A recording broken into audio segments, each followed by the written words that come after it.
Welcome, dear viewers here on our health television. I have just made a very important program and I am going to redo the intro because it is about the word palliative. What does palliative mean? And if you ever read the word palliative in a local report, then you really have to locate some explanation. What does the word palliative mean to me in this context? Please watch this program to the end so that you have the basis for talking to the doctor about this very word. And on that note, thank you very much. We will now start the interview. And let me introduce you to Lothar Hirneise. He is one of the gifted cancer researchers who has been working on the topic for over 25 years. I will take you on a very exciting journey. See you later. Yes, here we are again, dear Lotta, a very warm welcome. Hello Alexander. Hello. Yes, this topic is, I always say, those who work in palliative medicine are like angels. You have to give the patient a lot of strength. So, I also thought about how we could approach this topic at all, but 90% of the guests or those in our association are palliative patients. And that's why I have, let's say, a really huge wealth of experience over more than 25 years. And it's a very double-edged sword. Why? Palliative is usually translated as linden, yes, although in Latin it actually comes from pallum. That means coat, envelopment. In plain English, you're not feeling well, I'll give you a warm coat so that you feel better. Yes, that's actually sweet. Yes, that's where you say, do you know where the word actually comes from? Yes, and the opposite in medicine is the curative, where you get to the cause, from the cause. Yes, but here the word is always used in the sense of alleviating, but from my point of view, there is a false idea behind it, namely the idea that the patient will die soon and I want to make dying somehow easier for him. Yes, now my experience with all the people is that I ask them, what did their doctor say to them? What did he suggest to them? I see that the word palliative is in the doctor's report and I always talk about it with the patient. Basically, if the word is in there, because it is very important to me, that the patient understands the word A and B, that he knows what the doctor recommended. Yes, my experience is that in at least 80% of cases the doctor has not discussed this word with his patients.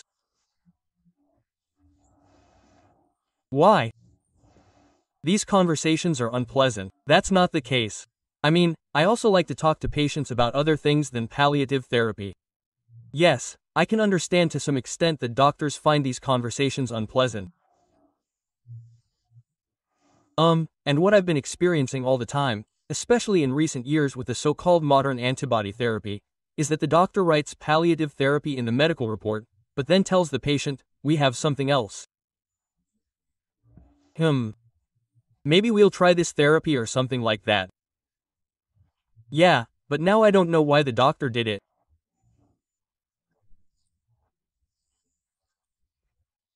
Do you really think that some new PDL1 blogger might actually help this patient with lung cancer or colon cancer?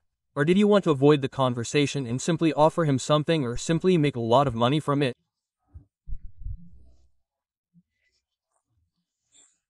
We mustn't forget that an incredible number of billions, not millions, are being spent in oncology, and doctors and hospitals also benefit from it. Yeah, that's right, and that's why I always bring it up, right? And in 80% of cases, the doctor doesn't talk to the patient about it. Yeah. And then I do that. Yeah. And then of course the first thing I ask is, do you know what that means? And most people say, well, they're just starting another attempt. Well, but did he tell them what kind of attempt it is? So this attempt is supposed to help them get better. Yes, of course, Mr. Mouse, otherwise I wouldn't do it. And then I explain it to you, but when I read it before the doctor's report, I say, it says something different here. It says palliative intent and that doesn't mean curative intent, because otherwise it would say that and many people don't understand that and are often very disappointed that the doctor didn't talk to them about it. Yes, but it's important to talk to someone about it. But on the other hand, I see now that through education, you also take away a lot of hope, And hope is still the most important key to healing. Not very much, Alexander, everyone. Yes, everyone, That's also the case when you assume the worst. Most doctors are great people. Yes, there are a few crooks in every profession, but most doctors who prescribe chemotherapy mean well by their patients. Yes, they simply don't know enough, but they mean well. Yes, but here they are doing something that I believe the doctors are not aware of either.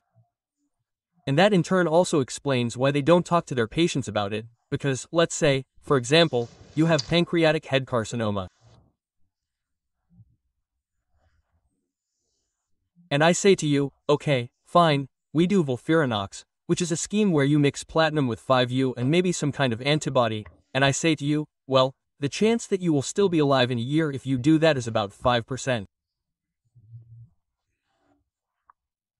And that's already extrapolated, believe me, that's already extrapolated. What are the chances that you will do that? You know, no, then I would say, no, now I understand palliative medicine. At 5%, now, honestly, yes. I have to take care of other things, yes. And now, let's say you still have a shadow somewhere in your lungs or liver.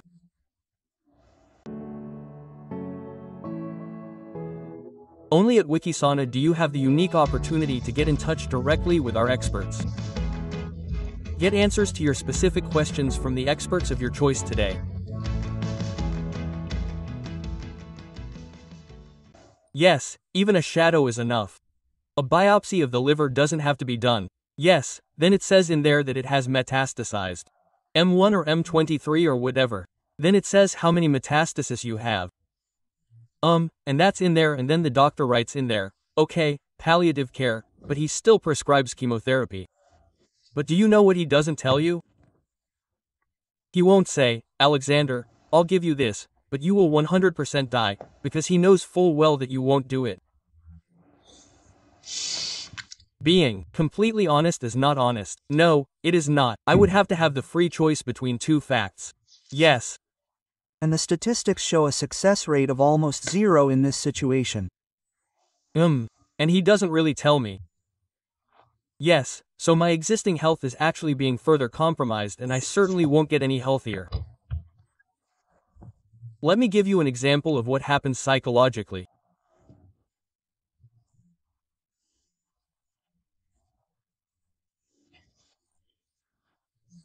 My friend Frank Well, president of People Against Cancer in America, was in the Mayo Clinic because a friend of his had metastatic prostate cancer and his friend was being treated with a new antibody, and at that time, by a professor who had published a study 6 months earlier in which he had shown in this study that this antibody does not work in metastatic prostate cancer, right?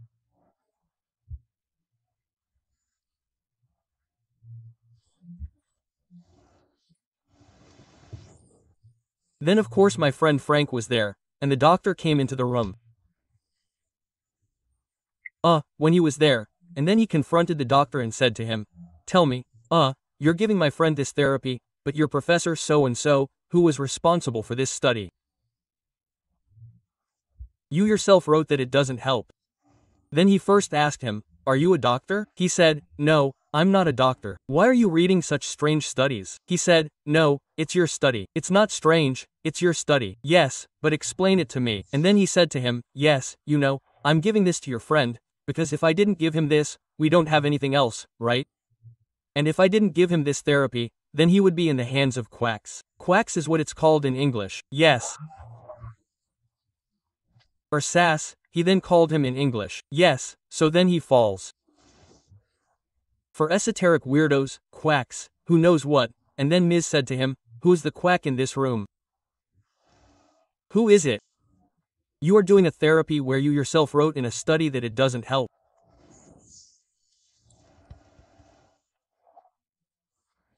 Now I have to quickly add a positive swear word, in palliative medicine, namely in pain therapy, palliative medicine is incredibly good.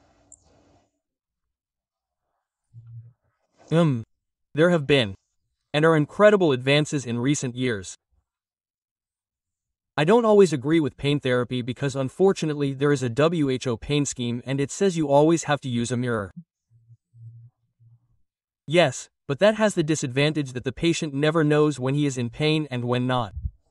how much painkiller he should take. But you have to understand the basic idea behind it. The basic idea of doctors in palliative medicine is as follows. The patient will die 100% of the time. Not 99, not 99.9, 100%. My job is to make this dying somewhat more pleasant for him, if you can even use that word here.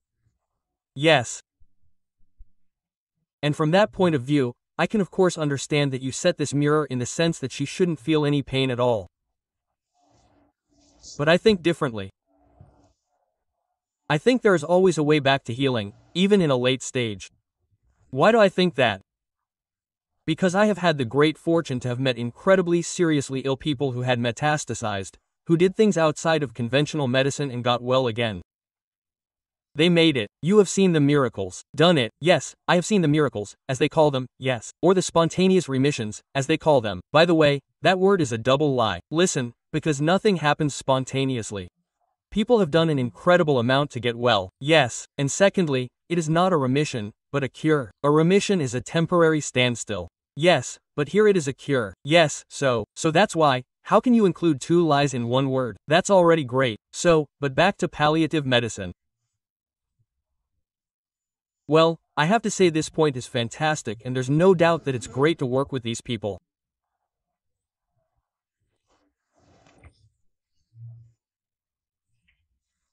But as you've already said, the first problem is that you take away the cure, you take away the hope, you take away any chance of a cure, because as I've shown in my work, you can no longer recover in a metastatic stage with conventional medicine.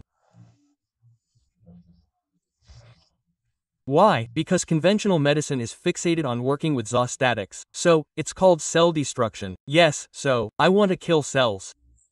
The only problem is that when metastases are present, this principle no longer works. It doesn't work after the initial diagnosis. I can use radiation, I can use chemotherapy, and the best thing of all is of course surgery, or nowadays there are also many antibodies and anti-hormone therapies. I can apply all of this and that is also good and it works fantastically in some cases. Yes.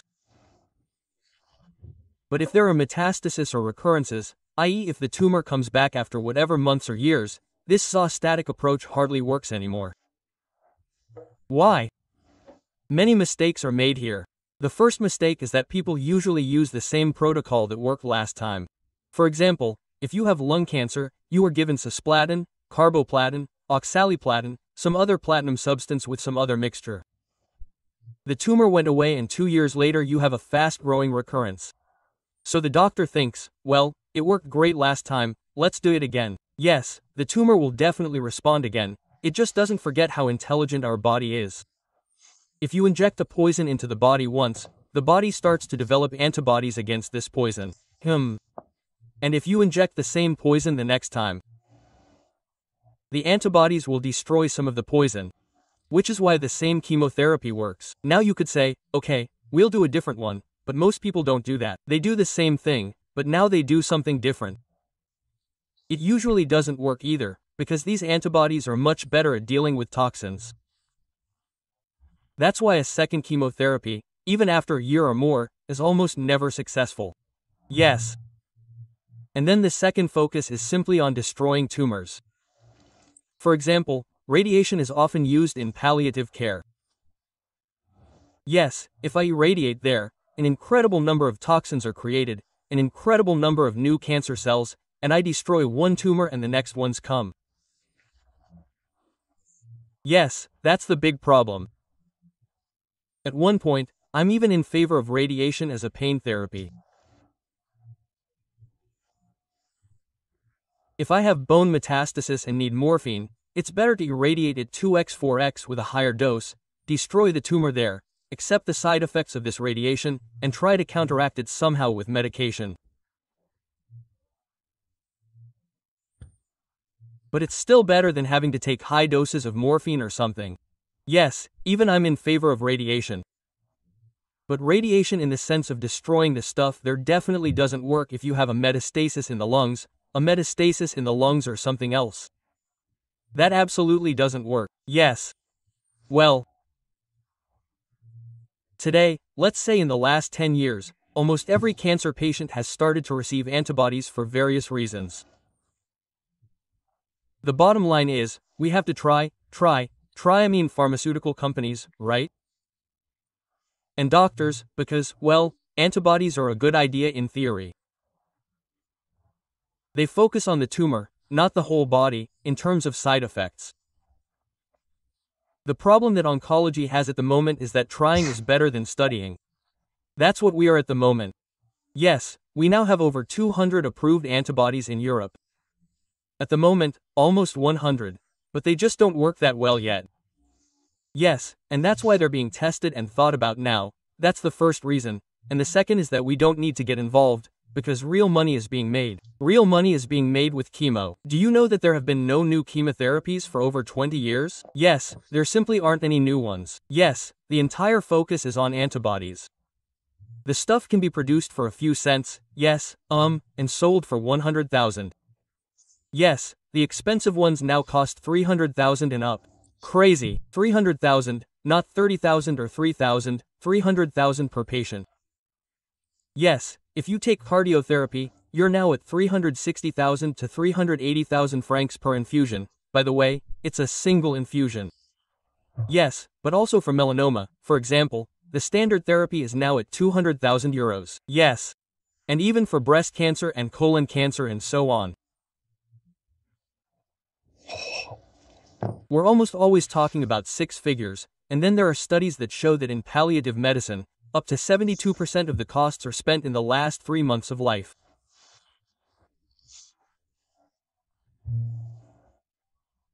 And that's what a palliative care physician named Tönnies wrote a great book about in Germany, where he points out exactly that and where he also attacks it and says, wait a minute, on the one hand you say that the patient will die 100% and on the other hand you're throwing a few 100,000 euros at the patient.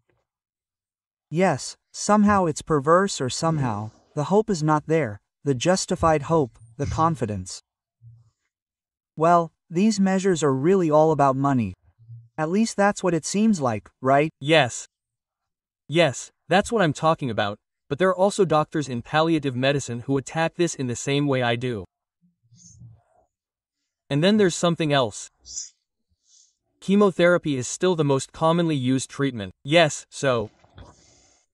But now you have to take a closer look and see why it's actually done. There are really only two reasons. One is to prolong life and the other is to improve quality of life. Now we don't know much about the improvement in quality of life through chemotherapy.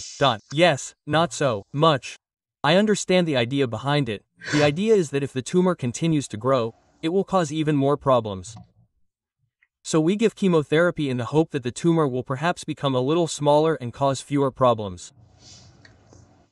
Does it really work? No, it simply doesn't. The problem is quite simple.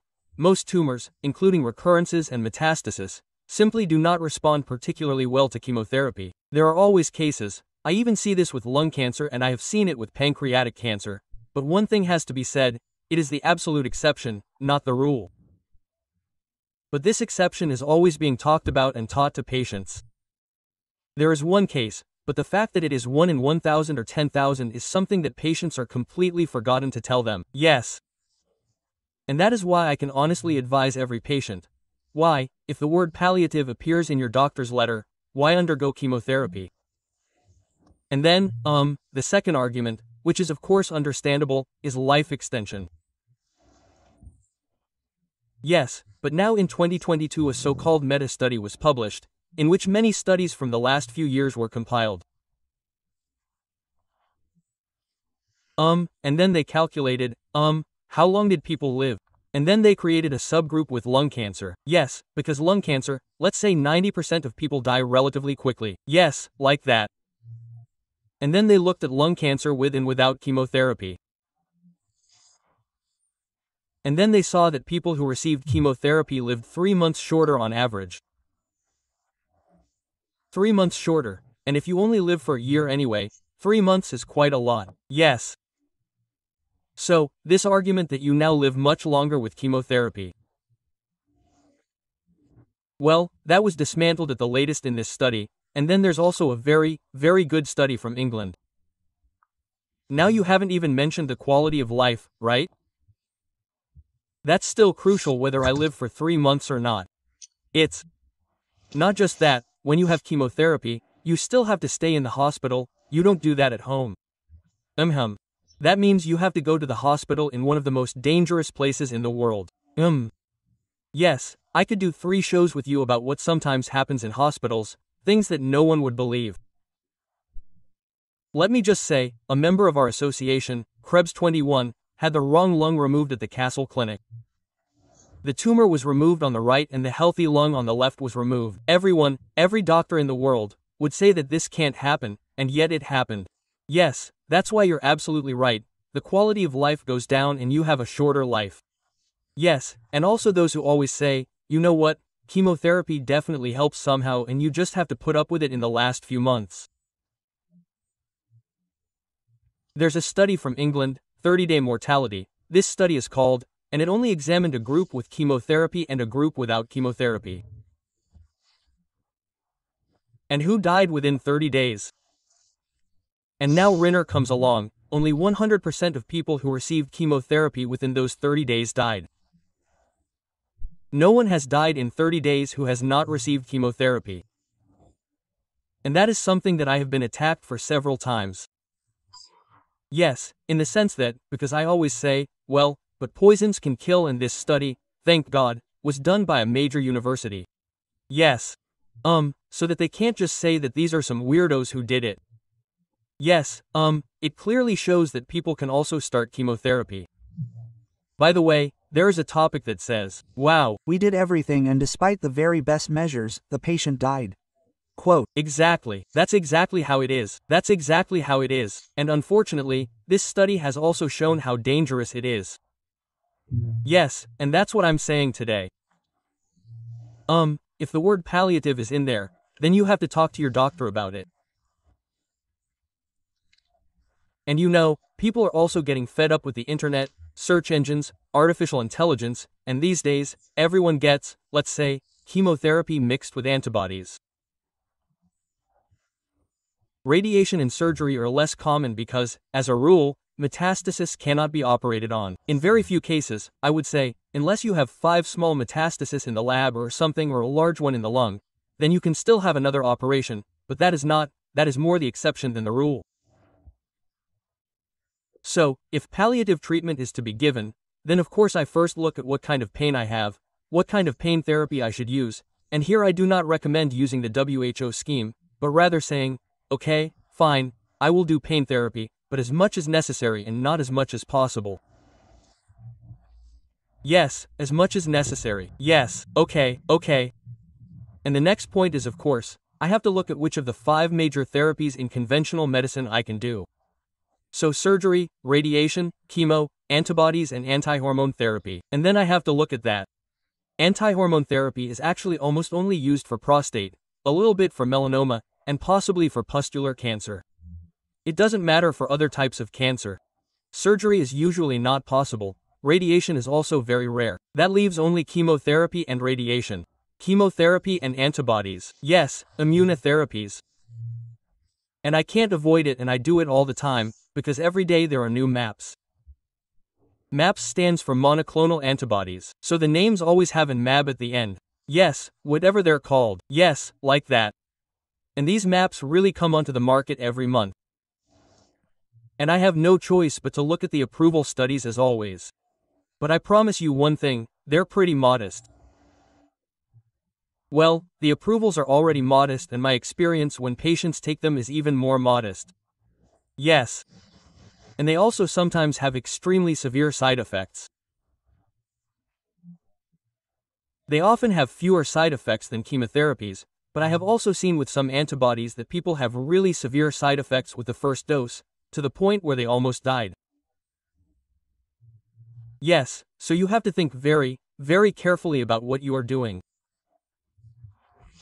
And you can't just go to the doctor and say, should I take this now or something, but people have no choice but to look at it.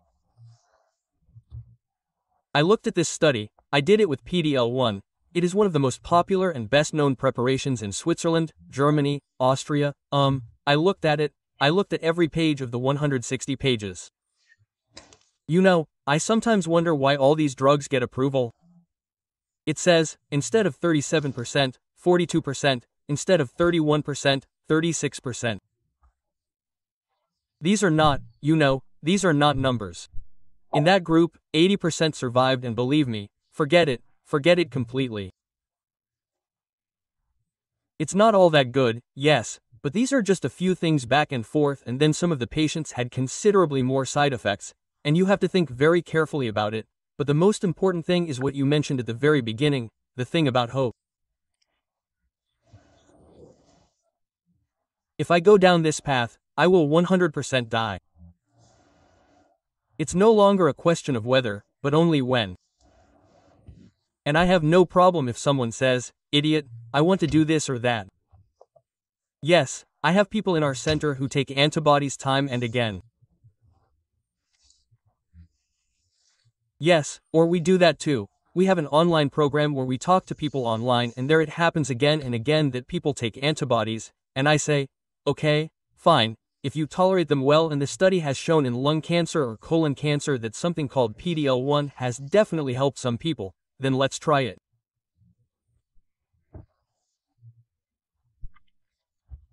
Yes, I'm not fundamentally against it, and I say that, but what I'm really almost always against is chemotherapy, I have to say, because in my experience with all chemotherapies, that's always the end.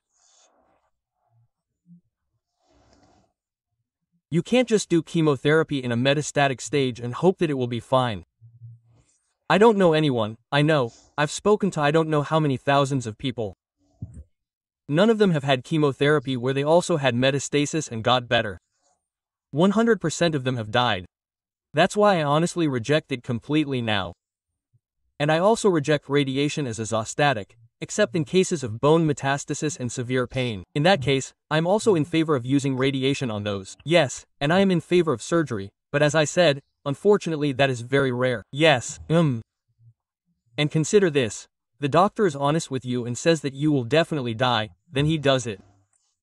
I would simply say that 90% of people don't think about it anymore. Nobody does it anymore. Nobody does it anymore. Yes, and that's why doctors naturally walk away from the conversation. Yes. And it's not easy either, I know that old saying, if the hammer is the only tool, everything around me is a nail. Yes. And of course it's the same for the poor oncologists. Yes, they only have this chemotherapy, and they can only prescribe that. And they can't tell you, go to a priest, go to a healer, get vitamin C infusions, do some nutritional therapy, detoxification therapy, and take a fresh look at your life and how happy you are.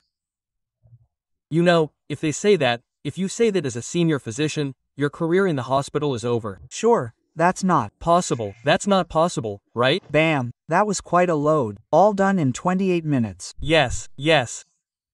So, let me finish as summary. I personally think that everyone can make their own decision here. Yes, and especially when it comes to pain therapy, palliative medicine is fantastic these days. But you have to talk to your doctor. You have to say clearly, the word palliative is in my doctor's letter. That means they assume that I'm going to die, right? And that means that the therapy that is now prolonging life is usually for a few weeks, not even months, usually a few weeks. With poorer quality. That's what you, Professor Muller, are telling me right now. Is that correct? We need to have this conversation. Because otherwise I can't make a decision. As I always say, I know, everything has to be on the table so that I can make a decision. And if I then decide and say, okay, it's worth it to me to accept the side effects in the hope that I'll live 3 to 6 months longer, then it's okay. Yes. But then it is I who made the decision and not a pharmaceutical company or a professor. But I made the decision together with my family, with my wife, with my husband, with my children, with my parents, and then we may have made the decision together, and then it's absolutely okay for me. But today, 80 to 90% of the time, decisions are not made that way, but others make the decision for you. And that's what I advise every person with metastasis, with recurrences. Make the decision yourself. Get all the information about the therapy and then make the decision. Don't let others make the decision. It all has a slightly bad taste. Yes, because suddenly you only see whose interests are being served here. not the interests of the patient. That can hardly have been the case. Yes, I know that's also an issue, but let's not go into it now, but money is an issue. Yes, of course we can play ostrich politics and pretend that money doesn't play a role, but I've been involved in this topic for 25 years now and I know that a lot of decisions are made because of money, and if you think that today an antibody costs €200,000 1,000 to the health insurance company. In production, we're talking about a mere €100. Yes, then that's €199,000 to somehow earn or to spend on marketing and for supporting doctors and universities. Yes. Then we can't pretend that it doesn't exist. That's everyday life. Every day. Every day is everyday life. And as a patient, you shouldn't have to worry about it, but you can't just ignore it. Yes, that's why we have to look at everything honestly and then, when everything is on the table, make a decision. That might be my last sentence. Always take 2 weeks. Always. That's how. It's always. That's how it's. Always. Never make the decision when you're sitting in your room, but go home, sit down on the internet, watch videos, ask the AI, look at all the options and then make the decision. Lotta Hearn for you, dear viewers, and I hope you can now gratefully accept this and perhaps also pass it on to people who may not yet know what this word means, but who may learn a little more about it through this program and then perhaps be able to make decisions for the rest of their lives on a different basis. I wish you all the best and see you in the evening on 4 o'clock with Dear Anne. Thank you very much for enriching your Swiss health television with your attention, QS24. Discover Wikisana and find your safe place for holistic medical content. And if you subscribe to our YouTube channel, you will definitely not miss a new show. Our journey ends now, but yours can continue. Here's a list of further shows for you. I wish you all the best and the very best of health. Yes.